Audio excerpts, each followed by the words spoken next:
Cajaya, Kotira Jamonikuña, Tumpayantam, Samachaikuniko. Dijimos que volveríamos rápido, ¿no es cierto? Y lo estamos Así cumpliendo. Ya estamos otra vez aquí en Gilatacuna Paye. Y como siempre, como ustedes ya lo saben, en Gilatacuna Paye tenemos el gusto de recibir a los personajes que trabajan por su patria, por su región, por su pueblo. En este caso tenemos como invitado a Pedro Mozombite. Él es historiador, cronista y profesor de filosofía.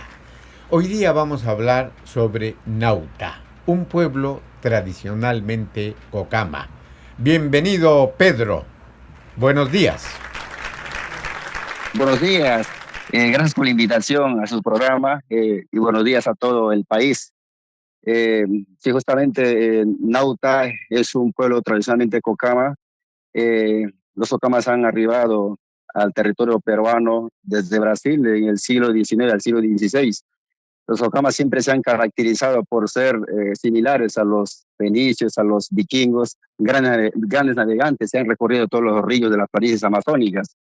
Bien, tenemos mucho interés en saber qué los motivó a los cocama a emigrar desde el Brasil hacia el Perú.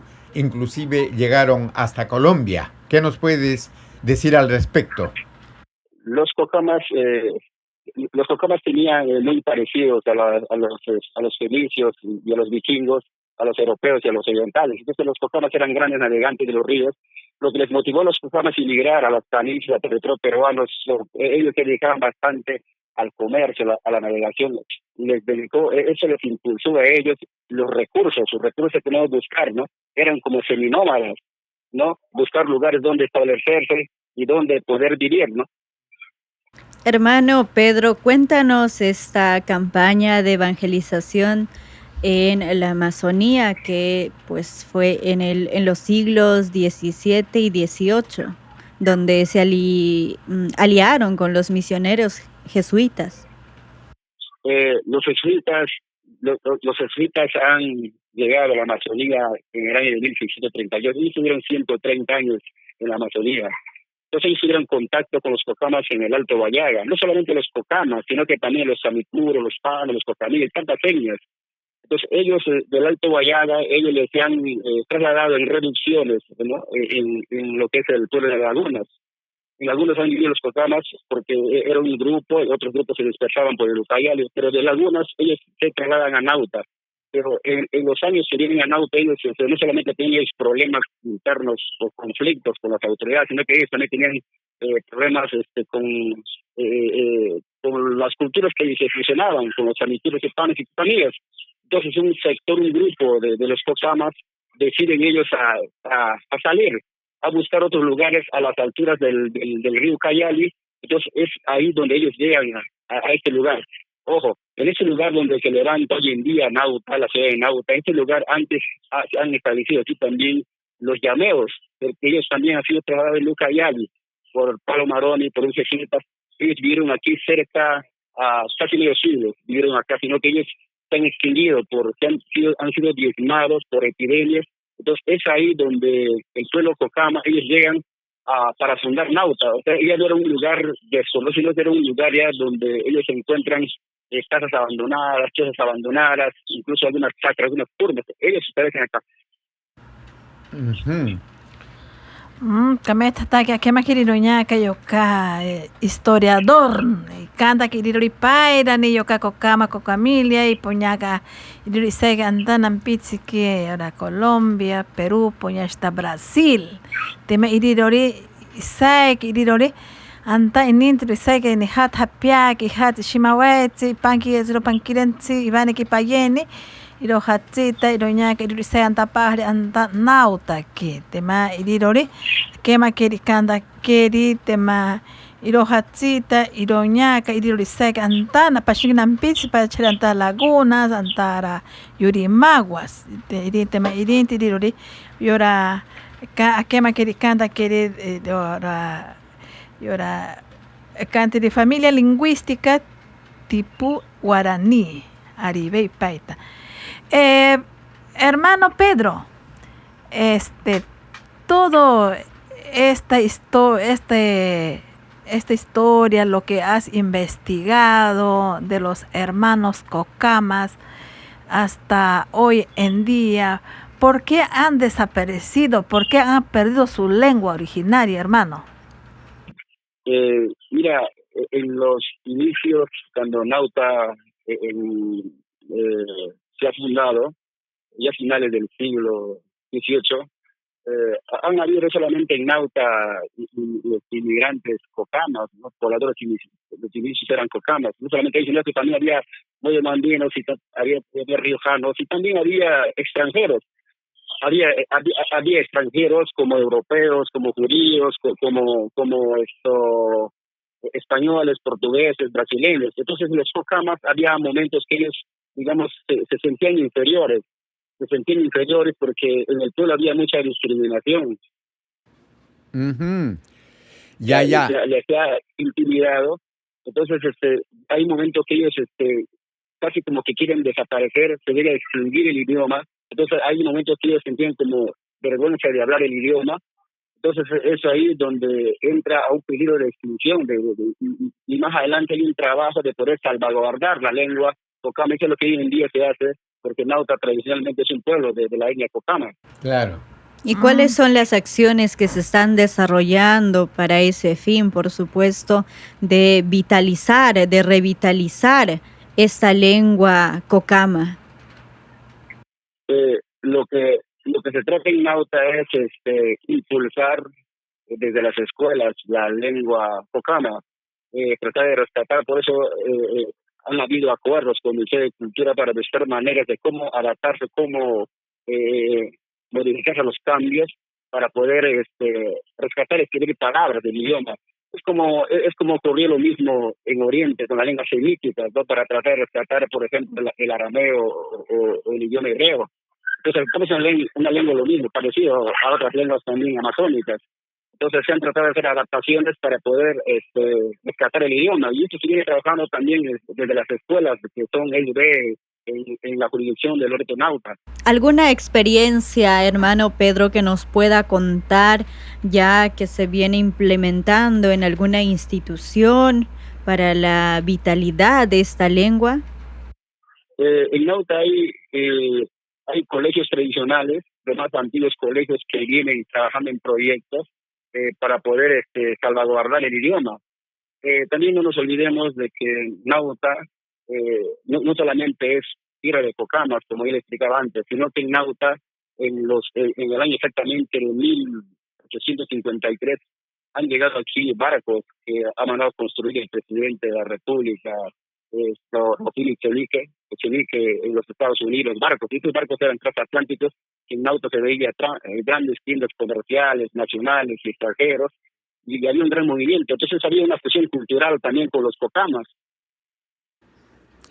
Ya, ahora, y tenemos seguramente parte del pueblo Cocama en Nauta y también algunos que están viviendo en las cuencas de los ríos más importantes de esa zona. Y los que no están ya en la ciudad de Nauta y sus alrededores, ¿cómo sustentan su economía? ¿Cuál es su actividad económica de esos hermanos? Ya siempre la actividad económica fuerte desde un principio de los Cocama ha sido la pesca. Y justamente cuando le comentaba los barcos transatlánticos que la Nauta llegaba, no solamente de aquí se llevaban el aceite de copaíba, sombreros de paja, sino que el trabajo de los Cocamas muy fuerte, el trabajo era la actividad pesquera. Entonces, los barcos que iban a Europa llevaban pescados salados, se llevaban con mercadería de pescados salados a Europa. Entonces, hoy en día los Cocamas se siguen dedicando a esta actividad, a la pesca, otros productos como el aguaje, como productos que son netamente de la región. Ujú. Hermano, cuéntanos más de la lengua Cocama que pertenece a la familia lingüística tupí guaraní. Sí, la lengua Cocama es de familia tupi guaraní, y entonces la lengua Cocama es igual, como está en plan de revitalización, es la lengua Cocama, es hermana también del Omagua, que también está en proceso de revitalización, de recuperar, salvaguardar el idioma. Mm. Hermano Pedro, en la historia de la cultura cocama y cocamía, ¿puedes hablarnos sobre la práctica de la brujería? Era muy común. Eh, Cuando se dan los conflictos internos en lagunas, entonces los cocamas y cocamillas y otras etnias, ellos tenían prácticas de brujería. Entonces, de alguna manera, los cocamas vienen como en silencio, vienen como huidos de ese lugar. Entonces, para ellos, para, digamos, de alguna manera manejar sus situaciones de conflictos, ellos utilizaban esta cuestión de rituales para poder escapar, como el piripiri, ¿no? Hacen llover para poder, de alguna manera, apartarse o escaparse de la población de lagunas. Entonces ellos viven en silencio, haciendo estas prácticas. Qué interesante que su condición de navegantes es algo que los caracteriza. Y actualmente los cocama siguen construyendo, además de embarcaciones pequeñas, algunas otras de un poco más envergadura, hermano. Mira, los cocamas, cuando ellos emigran de Laguna Tanauta, ellos se trasladan, se movilizan en ovaras, ovaras o canoeras. Las ovaras eran como embarcaciones rudimentarias, eran como de trozos de troncos, pero digamos, sin acabado, eran labrados. Ya, claro. Esas embarcaciones siempre han sido movilidad, incluso desde los jesuitas, desde la campaña de la evangelización, los cocamas ayudaban a movilizarse a los jesuitas. No solamente de los cocamas, y también era también embarcación también de los omaguas.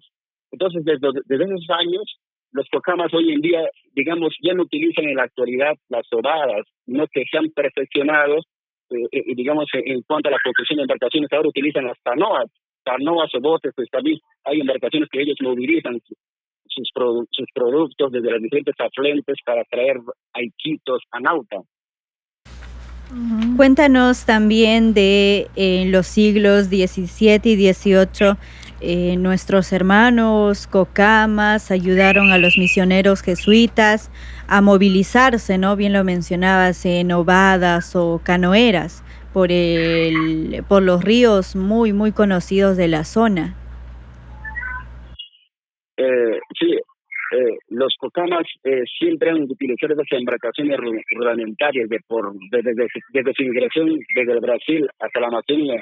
Yo le explicaba eso desde el siglo XIX al siglo XVI. En estos años, en estos siglos, ellos se vinieron acá, pero ellos cuando vienen lo hacen lo mismo. Cuando ellos vienen desde el Brasil, desde las selvas de Brasil, y miren a la selva peruana, ellos se miran en estas embarcaciones en ovadas o en canoeras. Era una embarcación típica de los peruanos que ellos les caracterizaba.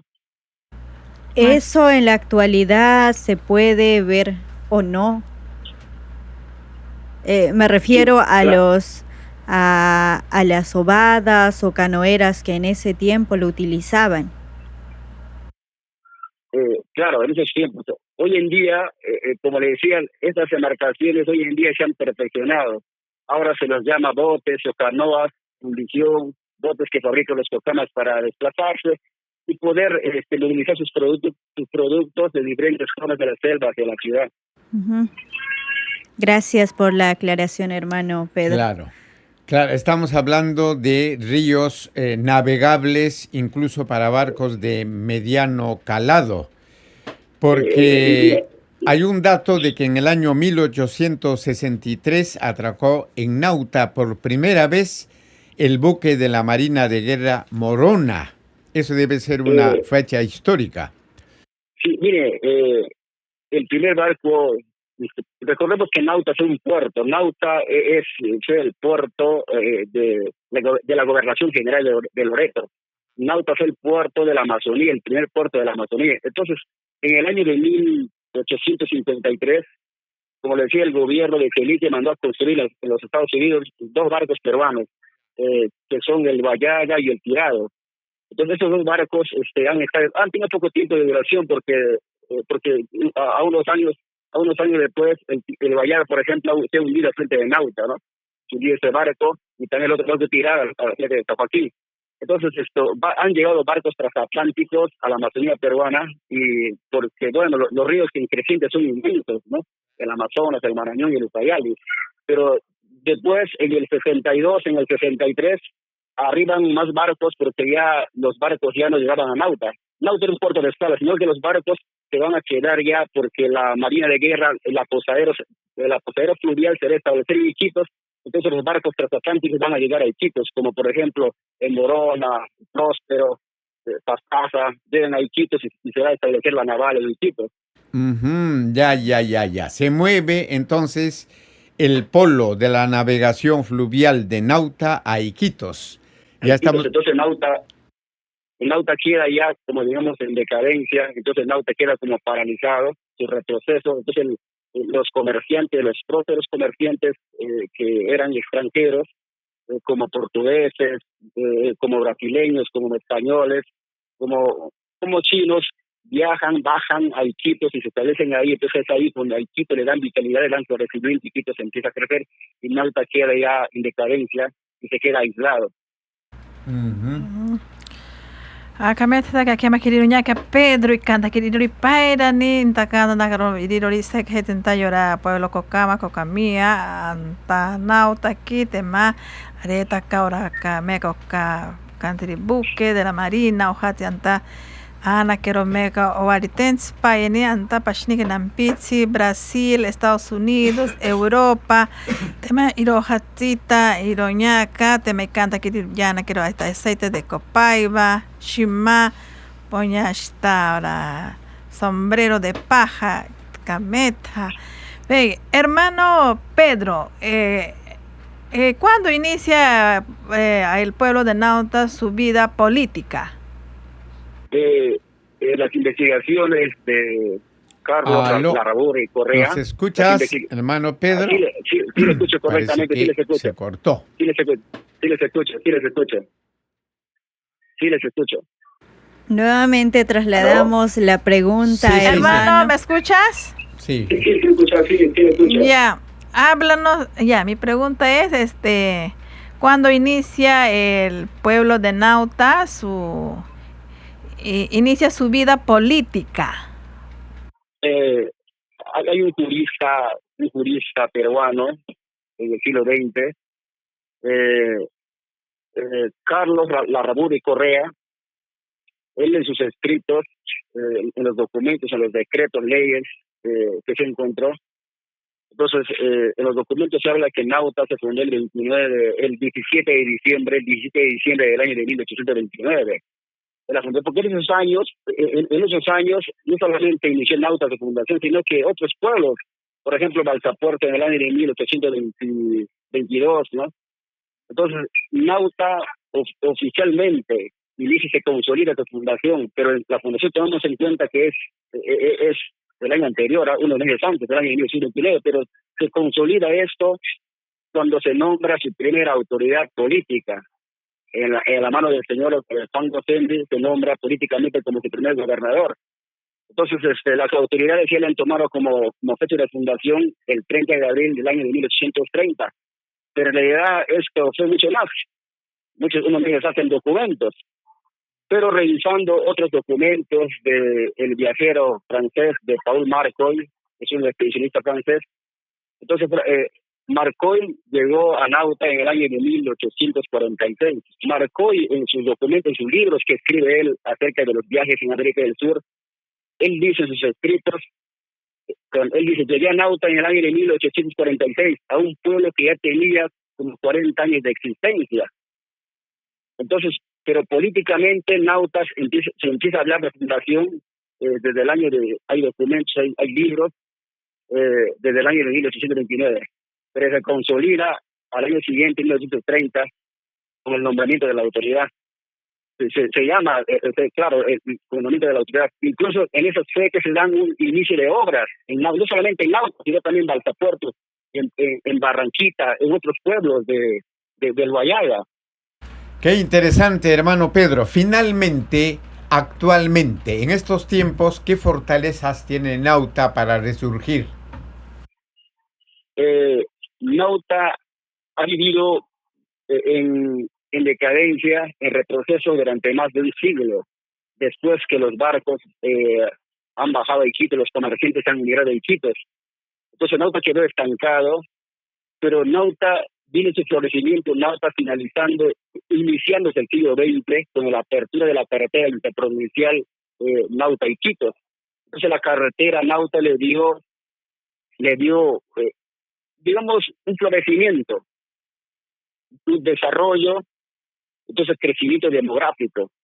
Entonces Nauta comenzó a desarrollarse. Entonces Nauta, lo que digamos casi en 160 años, vivió retrasado, porque mira, hasta el siglo XX, Nauta ha tenido cerca de 19.000 habitantes.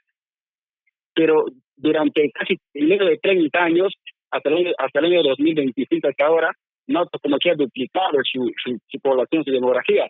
Nauta hoy en día tiene más de 35.000 habitantes. Es la tercera ciudad más grande de la Amazonía peruana, de la región Loreto, detrás de Yurimaguas, detrás de Iquitos. Nos alegramos por eso, hermano Pedro, y será hasta otra oportunidad. Ha sido un gusto conversar contigo y que nos ayudes a conocer más este gran Perú. Gracias, hermano Pedro. Gracias a usted, gracias, saludos al Perú. Gracias a usted por la entrevista, gracias. Hinapten Jaime Asunta, Jeripo Kusunya. Ahora verá usted paga programa Gilatacuna Paya, que va a que Hasta el que próximo domingo que nos Jamás- ha dado jeta.